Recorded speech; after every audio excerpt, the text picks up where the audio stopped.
Today, we are on the hunt for a relic of our past, found in places like the bottom of this toy box. We uncover a Nintendo DS Lite, broken, scuffed and forgotten about. This console has been in hibernation for years. By connecting this cable, we will see if we can wake it from its slumber. And while it appears to take the charge, it remains asleep. So, we pass the console over to this fucking idiot, who enjoys spending time to revive and revitalize these treasures.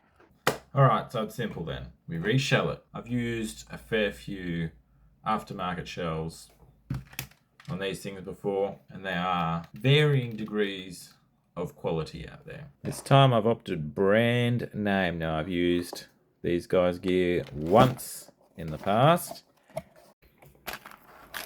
We have the main shell, stylus and holder. Oh, it comes with new button pads. Handy since we need them. Oh yeah, that is some bling. Tools and screws. Right, the rubber pieces are not bling bling coloured.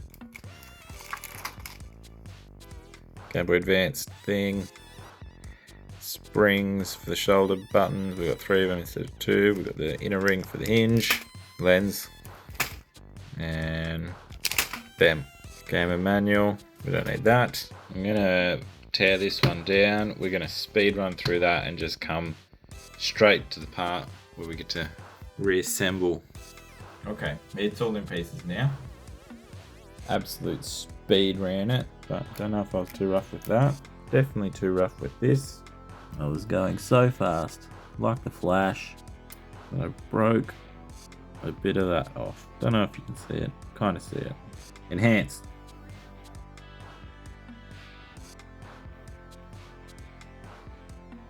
You can see that. It's broken. I broke it. So I want to replace that bit too, just to be safe. Then we can start reassembling. Alright, I'm just heating my donor board from below so I can get that connector off. Pretty straightforward. Let's get the one I broke off, the board that we're repairing. Here we are under the microscope with the new one on, just giving it a little bit of a clean. It looks good, and we're just going to press on all those pins. None of them are moving. So I think we're good, solid, ready to rock and roll. I think. Whoops. I've done it. Replaced the thing that I broke. It's time to check out the bling bling. What we're working with. Start reassembling. Come on, come on.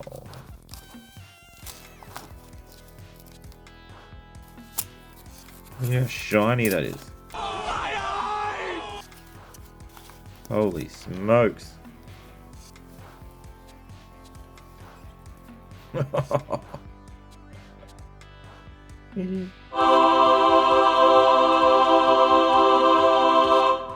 Wow.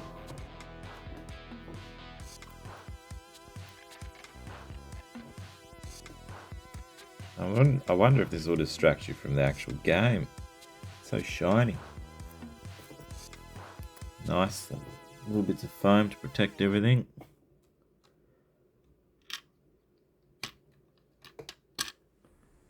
Okay, so this is a white shell with a really good paint job. Oh. Shows my fingerprints easily. Maybe I'm just a grot.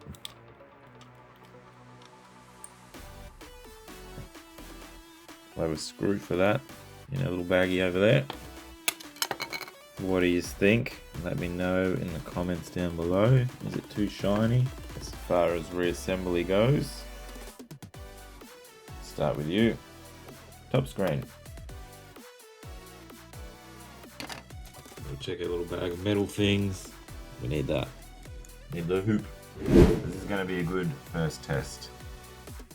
This thing has failed to fit on so many of the previous shells I've used. Let's see the quality of this one. Wow. Perfect. That went in without an issue. All the fingerprints were upsetting me. So I'll finish this and have a posh wank. This might make it a little bit harder for me, but anyway. Let's check out the lens situation. So we don't need the middle bit. Do whatever you want with that. That's the inner adhesive for that bit there. So there's plastic on both sides. One side has a pull tab, the other side does not. The gloves are already making it harder for me. I've never done it like this. I'll put the adhesive in first.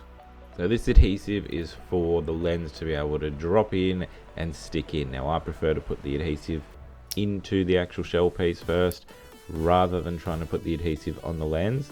I feel like it's easier this way because you can just drop the lens in afterwards. See that, the black ring? I can just drop the lens into that afterwards and we know it lines up. It is best to put the microphone in there first, unlike me. So this one's very poor condition. Hopefully it's only cosmetic to the, what's it called? Lens. Remove it. Once you do take that lens off, the screen is now exposed to the elements, so you probably have to give it a clean. Now I shouldn't have peeled off the adhesive at this point. I should have left the adhesive on because this next part is probably the part where a lot of people will get it wrong, rolling the top screen cable. If you do this wrong and you mess up that cable, guess what? Top screen's broken. It's all for nothing. Alright, I'm going to put that one through too.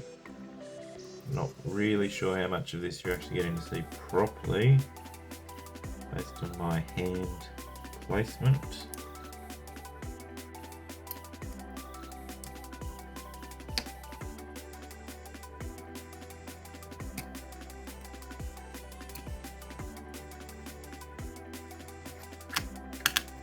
It's in, it fits, we can cover it back up.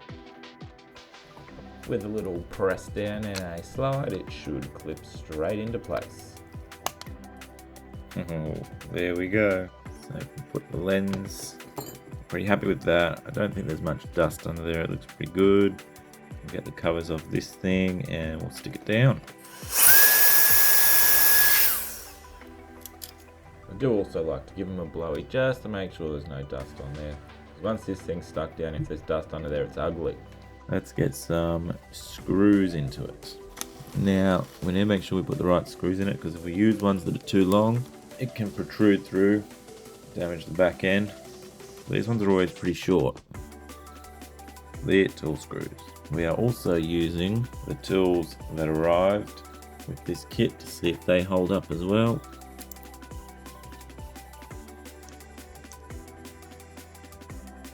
Don't worry about the screw hole covers later. Let's take a quick break away from the bling bling of it all and have a quick word from our sponsor, PCBWay. Do you need high quality PCBs fast?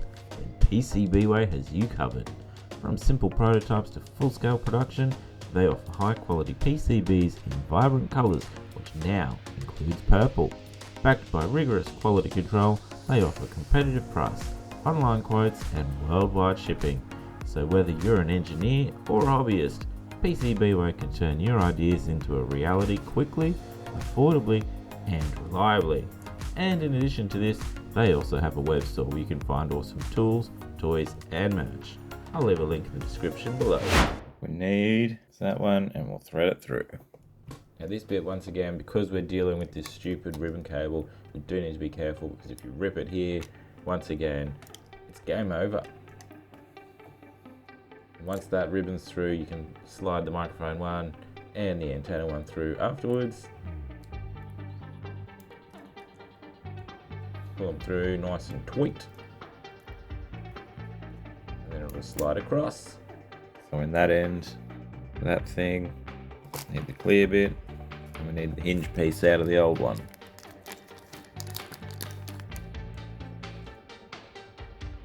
I think you can tell my hands are getting sweaty in these gloves because they've gone from white to a bit of a see-through colour. Whoops. Now that's out of our old device. Again, this is a piece that causes me grief on the aftermarket shelves usually. Doesn't fit properly. Let's see what it's like on this one.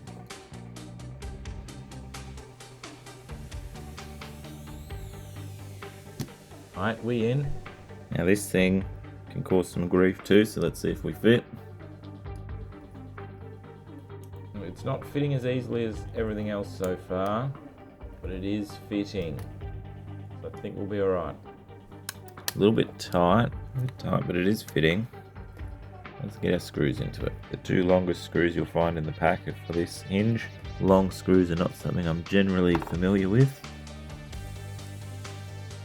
Now at this point I would say, with that all done, the hardest bit's over, the trickiest bits have all fit. The last thing I've seen with these aftermarket shells that causes common problems is this area here doesn't line up right to that area there, and you end up breaking off that EM10 filter and then it doesn't charge again. And I've had that on multiple aftermarket shells before. And people in the comments in previous videos have said the same thing, so that'll be the next thing to look out for. I mean, so far so good, and it's time for buttons.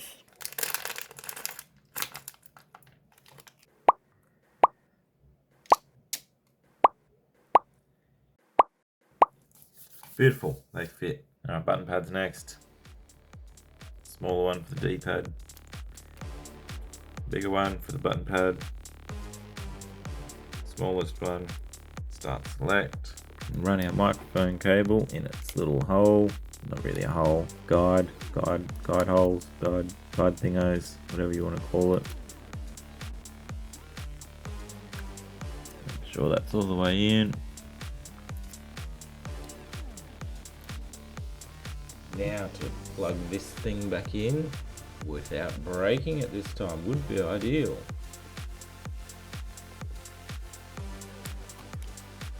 Alright, it's in. Again, two little screws. Alright, microphone in. This thing threaded back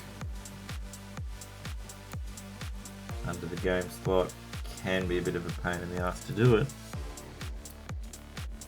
You get used to it.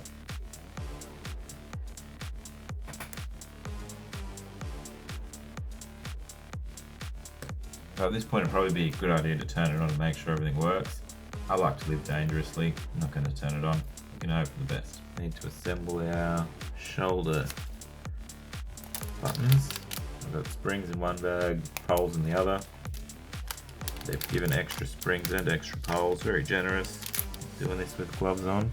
You're getting moister and moister by the minute. It's definitely trickier than normal, but hey, at least everything is fitting as it should. Because again, those poles, you know, sometimes they get stuck when you're trying to insert them on the aftermarket shells. Now, before we go closing it all up, we do need to add some bits to this. From in there and in there. Just need to try and peel the blue shit off first. Yeah. 6.5 hours later.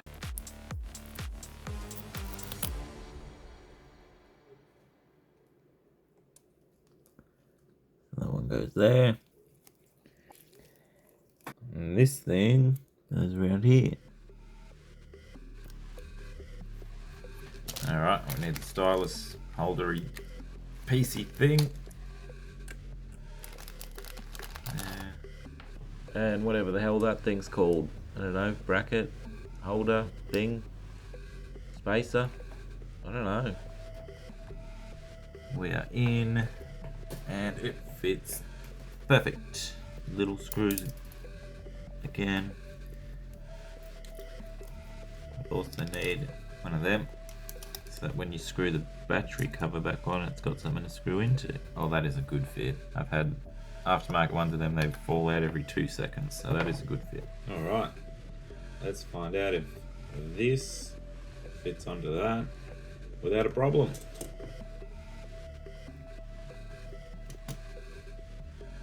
It does.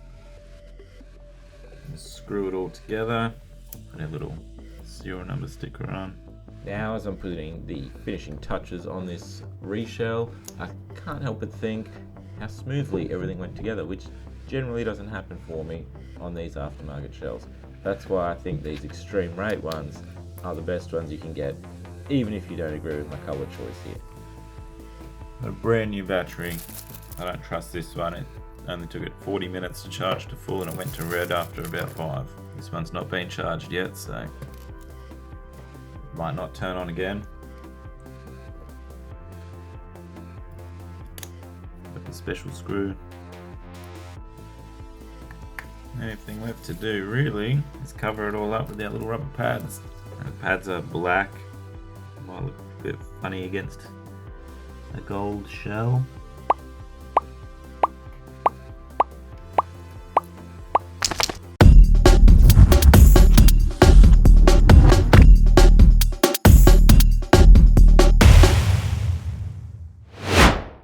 I did charge the battery a little bit, so it should turn on now. Look at that, beautiful. So if you're after a high quality shell, these are definitely the best quality shells I've ever used for a Nintendo DS Lite, no doubt about it. If you don't like the color, they've got plenty of colors. Go check them out for yourself. You won't regret it. Alright, well there it is, the fingerprint magnet 6000. It is a very nice looking shell. Everything fit, didn't have to modify it. If you want one of those shells, I've got affiliate links in the description below. Let us know what you think of it. Like, subscribe, do a burnout, whatever.